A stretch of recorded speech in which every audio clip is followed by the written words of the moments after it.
Hello दोस्तों, स्वागत है आपका हमारे YouTube चैनल उत्सर्ग क्लासेस में। आज जितेंद्र सर द्वारा हमको हिस्ट्री का मेन टॉपिक बौद्ध धर्म पढ़ाएंगे। देखिए, हम पढ़ाएंगे आपको बौद्ध धर्म। बौद्ध धर्म में आपको पता है कि इसमें बात करते हैं गौतम बुद्ध की। तो इस धर्म में स्टार्टिंग कैसे हुई? सबसे पहले मैं आपको बताता हूँ कि बौद्ध धर्म में जो प्रवर्तक थे वो थे गौतम बुद्ध। गौतम बुद्ध का जन्म कहाँ हुआ था? लुम्बिनी में हुआ था। कब? 563 ईसा पूर्व में। जब इनका जन्म नहीं हुआ था तो इनके पिता का नाम क्या था? शुद्धोधन, जो शाक कुल के प्रधान हुआ करते थे, जिनकी माता और इनकी माता का नाम क्या था? महामाया। ऐसा बताते हैं कि जिस समय इनका जन्म नहीं हुआ था, इनके जन्म के पहले माता ने एक स्वप्न देखा। तो वो स्वप्न में देखा कि एक हाथी जो होता है कि माँ के गर्भ में प्रवेश करता है और वो क्या होता है, वो कमल से जन्म लेता है और एक घोड़े के सहारे से घर को त्याग देता है। जैसे उन्होंने ऐसा स्वप्न देखा तो माता ने शुद्धोधन को बताया। तो उसी समय शुद्धोधन ने असित नाम के ब्राह्मण को बुलाया और ब्राह्मण से कहा कि जो मेरी पत्नी है महामाया, उसने एक स्वप्न देखा है। तो असित ब्राह्मण ने बताया कि ये सब शुभ संदेश है। तो वैसे ही क्या हुआ, जब ये सब बताया, इसके बाद एक दिन क्या हुआ कि जो महामाया थी, महामाया ने कहा शुद्धोधन से कि मैं अपने मायके जाना चाहती हूँ। जिस समय जो सिद्धार्थ थे वो माँ के गर्भ में थे, तो माता जो होती है वो रास्ते में जा रही होती है तो क्या पहुँचे, एक पीपल की छाया में बैठती है। पीपल की छाया में बैठते ही माता जो होती है एक बच्चे को जन्म देती है। जब जन्म देती है, शुद्धोधन को पता चला। शुद्धोधन जाके उस माता को वापस लाते हैं और माता जो होती है बीमार हो जाती है। जब बीमार होती है तो माता ने इच्छा जागृत की कि मेरे बेटे का नामकरण करवा दीजिए और मेरा अंतिम समय आ चुका है, तो मेरी बहन से ला दीजिए। तो उसी समय सिद्धार्थ की जो मौसी थी प्रजापति गौतमी को बुलाया गया और असित नाम के ब्राह्मण को बुलाया गया। असित नाम के ब्राह्मण ने उस बच्चे को देखा, कहा कि इस बच्चे को देखकर मुझे ऐसा लग रहा है इसकी तो सभी इच्छाएं पूर्ण हो चुकी हैं। तो कहने का मतलब उन्होंने उसका नाम रखा सिद्धार्थ। सिद्धार्थ का मतलब ही होता है जिसकी इच्छाएं जैसे क्या हो चुकी हैं, पूर्ण हो चुकी हैं। जैसे ही सिद्धार्थ नाम रखा, इसके बाद उसकी माता ने लास्ट के समय अपने बेटे को प्रजापति गौतमी के हाथ में दिया और कहा कि मेरा अंतिम समय है, आज के बाद मेरे बेटे का पालन पोषण आप ही करेंगे। वैसे ही माता खत्म हो जाती है। जन्म के 7वें दिन महामाया का तो अंत हो जाता है। इसके बाद शुद्धोधन ने उस प्रजापति गौतमी के साथ शादी की और वो प्रजापति गौतमी का नाम इसलिए याद रखना है क्योंकि जिस समय महात्मा बुद्ध गौतम बुद्ध कहलाएंगे उस समय पहली जो शिष्या बनेगी, जो संघ में शामिल होने वाली पहली शिष्य बनेगी, वो उसकी मौसी ही प्रजापति गौतमी बनेगी। इसलिए अब इधर गौतम बुद्ध जब धीरे धीरे बड़े हुए तो ये शांत होकर हमेशा एक जगह एक कोने में बैठे रहा करते थे। तभी इन्होंने जब एक कोने में बैठे रहा करते थे तो एक दिन पिता शुद्धोधन ने कुछ सन्यासियों को बुलाया और सन्यासियों से कहा कि मेरा बेटा ये शांत क्यों रहता है, इसकी कुछ कंडीशन देख के बताइए। तो तभी ब्राह्मण सन्यासियों ने देखा, सन्यासियों ने जैसे हाथ देखा तो वैसे ही बताया कि आपका बेटा बड़ा हो गया या तो एक राजा बनेगा या एक बहुत बड़ा भिक्षु बनेगा। जैसे इतनी बात सुनी, जब राजा बनने की बात सुनी तो राजा शुद्धोधन बहुत प्रसन्न हुए कि राजा अगर मेरा बेटा बहुत बड़ा प्रशासनिक अधिकारी बने, मतलब बहुत बड़ा राजा बनेगा तो अच्छी बात है। अगर सन्यासी या भिक्षुक बन जाएगा तो मेरे लिए समस्या आ जाएगी। तो क्या किया राजा शुद्धोधन ने, क्या किया कि उसको बहुत अच्छी सुख सुविधाएं उपलब्ध कराई और लोगों को ऐसा उसको सुरक्षित रखा ताकि वो ये ना समझ सके दुख के जीवन में कोई चीज़ होती है। तो वैसे ही जब धीरे धीरे समय बीतता गया, अब 16 वर्ष के समय आ चुका था। 16 वर्ष की आयु में जो गौतम बुद्ध होते हैं, गौतम बुद्ध का विवाह यशोधरा के साथ होता है। यशोधरा के साथ 16 वर्ष की आयु में विवाह हुआ। इसके बाद 28 वर्ष की उम्र में उन्हें पुत्र की प्राप्ति हुई जिसका नाम था राहुल। जब पुत्र की प्राप्ति हुई, इसके बाद अब 29 साल की उम्र होने जा रही थी। तो एक दिन गौतम बुद्ध ने अपने राज्य के चारों ओर भ्रमण करने की इच्छा जागृत की।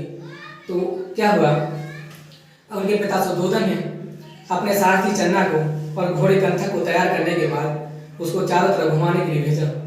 जैसे घूमने के लिए गए तो उन्होंने 4 दृश्य देखे। पहला एक बीमार व्यक्ति, दूसरा मृतक व्यक्ति, और तीसरा बूढ़ा व्यक्ति और चौथा एक सन्यासी। जब सबसे पहले उन्होंने बूढ़े व्यक्ति को देखा तो चन्ना से पूछा, जब चन्ना से पूछा तो बस चन्ना ने उन चारों क्वेश्चनों पर जैसे ही आंसर दिया तो बनी बनाई मेहनत पे पानी फिर गया किसकी, शुद्धोधन की। चन्ना ने बताया कि जैसे इधर से दार ने पूछा, है चन्ना मैं ये क्या देख रहा हूँ, बूढ़ा व्यक्ति कैसा जा रहा है? तो कहा कि जो हर एक व्यक्ति होता है वो जब बचपन होता है, इसके बाद जवानी आती है, इसके बाद बुढ़ापा हर एक व्यक्ति आता है। कहा अच्छा। तो दूसरा आगे देखा तो एक बीमार व्यक्ति जा रहा होता है, तो बीमार व्यक्ति को देखा तो कहा क्या है? कह रहा है ये एक बीमार व्यक्ति है और हर एक व्यक्ति को जीवन में दुख जरूर आता है, अगर दुख आएगा तो हो सकता है किसी भी तरीके से दुख हो सकता है, जैसे कि ये बीमार है। तो कहा इसके बाद आगे देखा एक व्यक्ति मरा हुआ डेड बॉडी जा रही थी, जिसको 4 लोग लेके जा रहे थे, बोलते हैं राम नाम सत्य है। तो उसी समय सिद्धार्थ ने पूछा, हे चन्ना ये क्या है? तो चन्ना ने बताया कि ये मृत्यु जो होती है वो सभी व्यक्ति भी आती है, ये जिसको जन्म जो इस पृथ्वी पे पैदा हुआ है उसका मरना निश्चित है। जैसे ही इतनी बातें सब कही तो समझ लीजिए। अब आगे देखा, आगे एक सन्यासी जा रहा है, सन्यासी हंसता हुआ जा रहा है। वैसे चन्ना ने पूछा कि ये आदमी हंसता हुआ क्यों जा रहा है? कहा यही वो व्यक्ति है जिसको दुनियादारी से कोई मोह नहीं है, इसने संसार की सभी इच्छाओं का त्याग कर दिया है, इसलिए ये हंसता हुआ जा रहा है।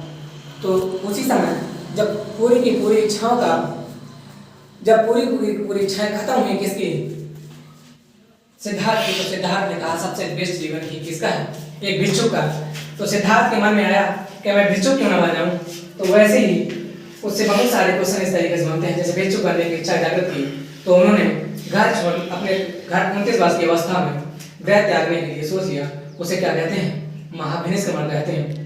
इस तरीके से अब देखिए इसमें कुछ क्वेश्चन बनते हैं, जैसे पूछा जाएगा गौतम बुद्ध का जन्म कहाँ हुआ था? लुम्बिनी में। कहाँ पड़ता है? नेपाल में। कब हुआ था? 563 ईस्वी पूर्व में। इसके बाद इनके पिता का नाम क्या था? पिता का नाम शुद्धोधन, माता का नाम महामाया और मौसी प्रजापति गौतमी। अच्छा, प्रजापति गौतमी के साथ इन्होंने शादी की तो उससे एक पुत्री होती है जिसका नाम है चंदा। ये सौतेली बहन होती है। इसके बाद इनका पालन पोषण साथ में जब इसकी महामाया माता खत्म हो जाती तो पालन पोषण किसने किया? प्रजापति गौतमी ने। यही जब आगे सबसे पहली शिक्षा की बात कही जाएगी, पहली शिक्षा कौन बनेगी? इसकी मौसी प्रजापति गौतमी बनेगी। इसके बाद जब 16 वर्ष की उम्र में विवाह किया किसके साथ? यशोधरा के साथ। 28 वर्ष की उम्र में पुत्र की प्राप्ति हुई जिसका नाम था राहुल। और 29 वर्ष की अवस्था में इन्होंने गृह त्याग दिया जिसे बोलते हैं महाभिनिष्क्रमण। इसके बाद जब इन्होंने गृह त्यागने के बाद ये सबसे पहले जाके मिले किसे? अलाक नाम से। अलाक नाम इनके पहले गुरु बने। जब अलाक नाम से मिले तो अलाक नाम जो थे वो शाक्त दर्शन के रचयिता हुआ करते थे। इसके बाद ये यहाँ से गए। इसके बाद मिले रुद्रकाम पुत्र से। रुद्रकाम पुत्र से मिलने के बाद यही पहले गुरु अलाक राम थे, दूसरे पुत्र थे रुद्रकाम पुत्र। इसके बाद यहाँ से जाने के बाद 5 सन्यासियों से मिले। 5 सन्यासियों ने के पास रहे काफी दिन तक। सन्यासियों के साथ इन्होंने गहन तपस्या की। गहन तपस्या करने के बाद ये सन्यासी जो होते हैं, जब इनको परिनिर्वाण की प्राप्ति नहीं हुई, कहने का मतलब महाज्ञान की प्राप्ति नहीं हुई, तो क्या किया? ये सभी सन्यासी यहाँ से को छोड़ के चले जाते हैं। तो क्या हुआ? कुछ दिन के बाद एक सुजाता नाम की एक महिला के द्वारा जब भोजन कराया गया, खीर खिलाई गई, तो उस खीर में खिलाने के बाद इनको क्या होता है? उस खीर खिलाने के बाद उसने आशीर्वाद दिया इनको कि जैसे ही मैंने एक पीपल के नीचे बैठ के तपस्या की है तो मुझे पुत्र की रत्न की प्राप्ति हुई, वैसे ही आपने मेरी खीर खाने के बाद आप अगर तपस्या करेंगे पीपल के नीचे तो आपको महाज्ञान की प्राप्ति हुई। जैसे ही इन्होंने इस सुजाता लड़की के से खीर खाने के बाद और पीपल के वृक्ष के नीचे बैठ के जैसे ही ध्यान लगाया, इसके 8वें दिन इनको ज्ञान की प्राप्ति हुई। कितने वर्ष की उम्र? कितने साल में? 35वें वर्ष में। 35वें वर्ष इनको ज्ञान की प्राप्ति हुई। ज्ञान की प्राप्ति किए बाद ही गौतम बुद्ध कहलाए। इसके आगे की कहानी आप दूसरे पार्ट में देखेंगे। हाँ दोस्तों, जैसा कि जितेंद्र सर द्वारा हमको बौद्ध धर्म पढ़ाया गया, आशा करता हूँ कि आपको बहुत अच्छे तरीके से समझ में आया होगा। इसका सेकंड पार्ट आपको जल्द ही यूट्यूब पे इसी चैनल पे मिलेगा। लाइक एंड सब्सक्राइब जरूर करें।